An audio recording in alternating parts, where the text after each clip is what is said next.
சித்தர் பூமியாய் சிவலயம் காட்டும் அண்ணாமலையே போற்றி. சிவ ஓம் நம சிவாய. பக்தர் நெஞ்சினை சிவமயமாக்கும் சிவபெருமானே போற்றி. ஹர ஓம் நம சிவாய.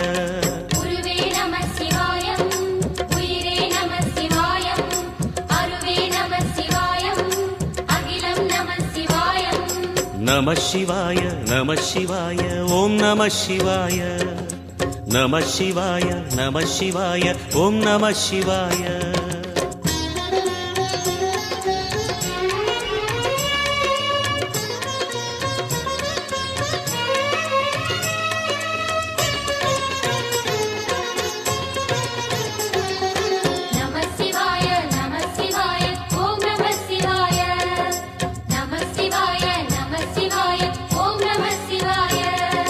அன்னை உமைக்கு இடமாய் உடலில் ஆலை